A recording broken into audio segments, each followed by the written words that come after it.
Hey everybody, how you doing? This is your man Jason Myles. Thank you for stopping by the channel. Listen, uh, if you're not aware of what we do here, I'm sharing a lot of real estate and business and motivation things with you, just a lot of mindset stuff. But it's important for me to make sure that you get a lot out of what I'm saying. And you've been responding, and I want to just say thank you for that. Now, today, what we're going to talk about is house hacking and how you can take advantage of that as a new investor. But first, before we get to that, again, like I said, I want to thank you for supporting me. You've been subscribing lately, but still, there's a lot of you, like 74% of you, that are watching, but you're not subscribing. Now, we have a goal over here, and that is to have 1,000 subscribers by March 1st of 2022. So if you're watching this, please go ahead right now, like this video, subscribe to this page, and hit that little bell so that you can get notified when we drop new content, which I'm dropping on a consistent basis, at least twice a week. So go ahead and do that. Let me just give you a second to go ahead and do that. All right, that's long enough. So thank you so very much. I appreciate it. So let's get into it. Now, house hacking, what is that exactly? What does it mean to hack a house? Well, that means being able to go in, maybe you only have enough money to buy one house. You don't want to rent, you want to buy a house. You want to live for free or for as affordable as possible so that you can stack up some more money to go get another place, right? And you're going to do that by taking advantage of all of the great things, financing options that is, that are available to you currently today. So that means that you're going to get your credit straight, you're going to go and you're going to get approved. That's the very first thing. The very first thing you do is to go get approved for a loan so you know what you're looking for. And you're going to want to get probably an FHA loan, something conventional like that, so you have a minimal down payment. You're going to put down 3%. There are programs that even allow you to put down less right now at the time that I'm recording this, but that's subject to change at any given time.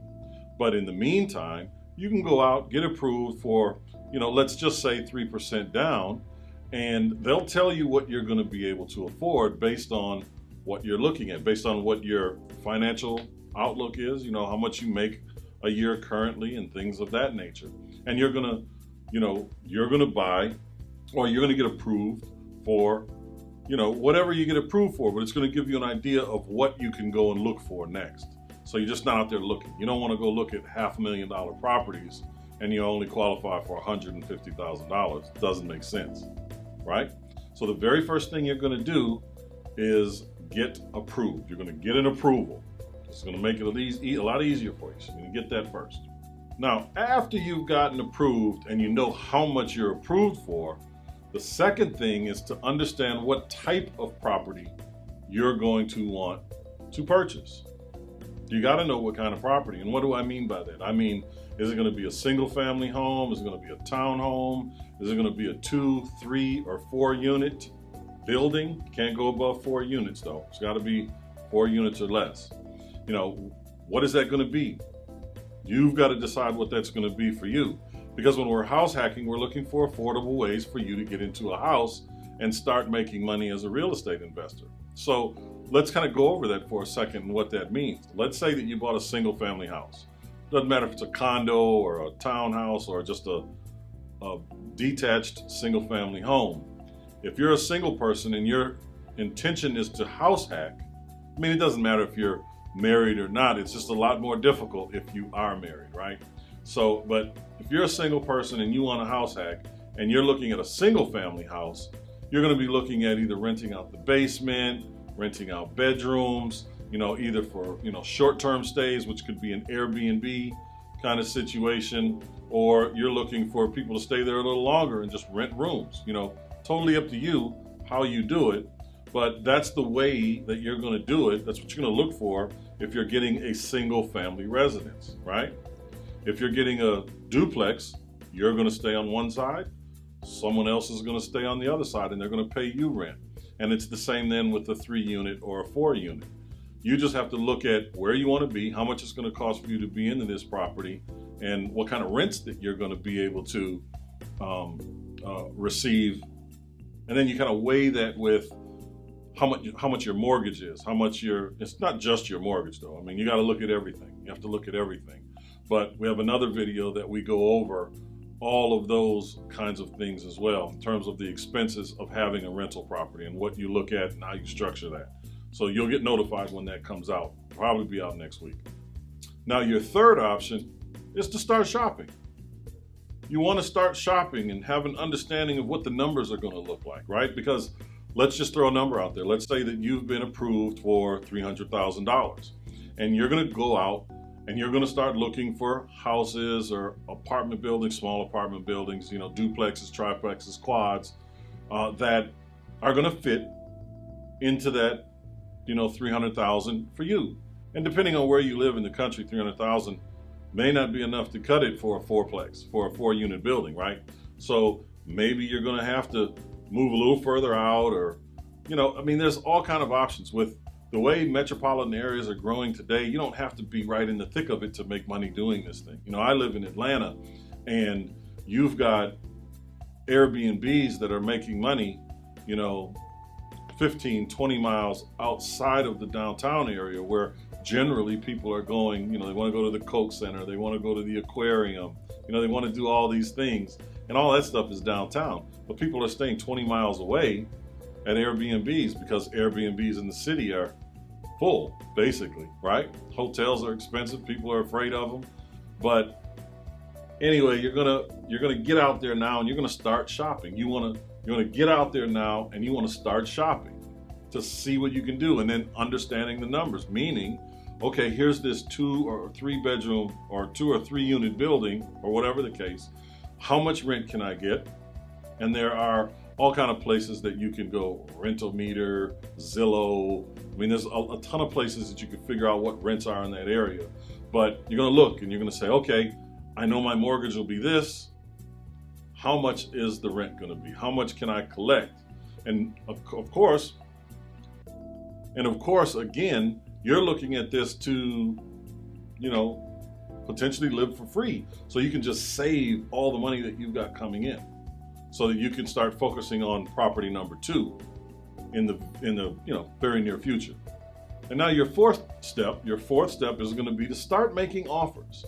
You're going to start making offers. Now that you've looked at 3 or 4 or 5 or 10 different things, you're going to start making offers that make sense for you. Of course, it's going to matter what time of the economic cycle you're making these offers in. If you're making them now when the market is at its highest, it doesn't mean you're not going to make any money. That's not it at all.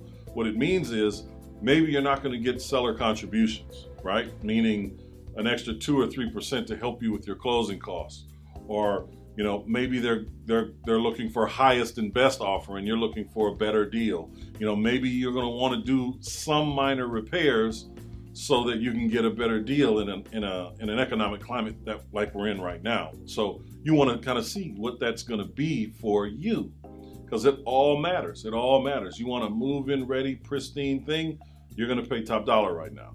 You want something that's going to need just a little bit of love and attention, what we like to call slapping, just to be able to slap the ugly off of it. Now you're going to want to, maybe make a couple deals, but it's a tough market out there. You're going to pay as much as they want, but that's okay. That's okay, because you're in this for the long haul. This is a property that you're in for the long haul, because if you're doing this method, you intend to hold this property for some years to come. So it really doesn't matter to you. And that next phase is getting your offer accepted. And how do you do that? How do you effectively get an offer accepted and go ahead and get to the closing? Well, you do that by having your ducks in a row, having things lined up, because you started off in the right way. There's a lot of people that want to go look at properties before they even get approved. You're just wasting people's time, especially if you're using an agent to do it. You don't want to do that because you have no idea what you qualify for. Unless you're just paying cash, you got a ton of cash in the bank and you're just going to use that to go and pay cash for the property. You've set yourself up for success. You got approved. You're looking at properties. You're doing the numbers before you make offer, meaning you're understanding what the rents are. If you're going to get rent a room, or, short-term or long-term, doesn't really matter. Or if you're going to do Airbnb, you're gathering all that information so that you can be successful in your endeavor, right? You're going to look at all these options, doing all the numbers, get approved, do the numbers, look at what's going on in the market, what's available to you before you even make offers. So when you make an offer, hey, your broker, your lender, they already have your bank statements. They've got your check statements. They know your earnings statements. Excuse me. You're good to go. Only thing that's going to happen now is the appraisal and the inspection, and of course to get an acceptance. But if you're strong and you're going in there, they don't always take the highest offer. They take the strongest offer, and you're going in the strongest possible way, which really increases your chance of getting accepted. Now, the next step is number 6, and that's moving in. You have put in your offer, you've gotten it accepted, you have closed on the property, and now it's time to move in. Now, as you're moving in, depending on what kind of property you got, you're going to start marketing as well. If you've got a duplex, a triplex, or a quad, a 2 or 3 or 4 unit building, you're going to start marketing for those rental properties or rentals units right away, if they're not already rented, that is. If they're not already rented. And by the way, I just want to throw this in there. Let's say that you're going to buy a 4-unit building. You find one that makes sense for you, and 2 of those units are already rented out, let's say. The owner lives in one, they're getting ready to get out of there. There's 1 unit that's still vacant, but there's 2 of them that are rented. 75% of that rental income is going to be considered part of your income. So it really makes it a lot easier for you to get into these houses or these kinds of properties. It really does, if they're more than 1 unit. If it's 1 unit, it's not going to matter. But if it's a 2-unit, a 3-unit, or a 4-unit building, it's really going to matter. It definitely helps you out a great deal. But now it's time to move in.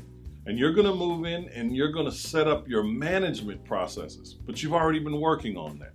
You've already been working on what your management processes are, so that you know how you want to interview these folks to see if you want them to live in that property. You're going to look at your ability to potentially raise the rents. You're going to look in each unit to see the condition that they're in. You're going to do all kind of things. There's a whole checklist of things that you'll get involved in if it's a multifamily, so that you can make sure that you are being effective as a manager. Because this is your property, this is your nest egg, and you need to know that you got to take care of it. A lot of people don't. They just move in and they just let it be. You'd be surprised. But this is yours. It doesn't take an enormous amount of time because you live there. You don't have to leave one side of town to come over to this side of town to manage this property. You're going to be there, right? So make sure that you're setting up your management processes, how you want to get paid, how you want to communicate with people, how you want them to communicate with you, and how you're going to get things done. Period, point blank. You move in, implement your management structure, and live your life. And now finally, step number 7. Step number 7 is repeat the process. Now it's time to repeat it, but it's going to take you 1 to 2 years before you can go and get out of that particular property. Because if you're getting certain kind of FHA loans, they're going to require you to be in that property for 1 to 2 years. That's got to be your main residence for 1 to 2 years. So you need to be mindful of that, because you don't want to go running around inadvertently breaking federal laws because you've made a few dollars, right? Definitely don't want to do that, because they can recall the loan. You've got to pay it back right away, or wind up in foreclosure. Any number of negative things can happen if you don't stay in that property for 1 to 2 years. But that's a conversation that you're going to have with your lender or your broker. When they get you the loan, you're going to ask them, hey, how long do I have to stay in this property before I can go and buy another one to move into? Because guess what? Maybe you save up a ton of money in that time period and you want to go and buy your own house and another place. But you can also go and do another house hack if that's what you wanted to do. But after 1 or 2 years of saving money and developing your strategy, and you've probably done a few things along the way, you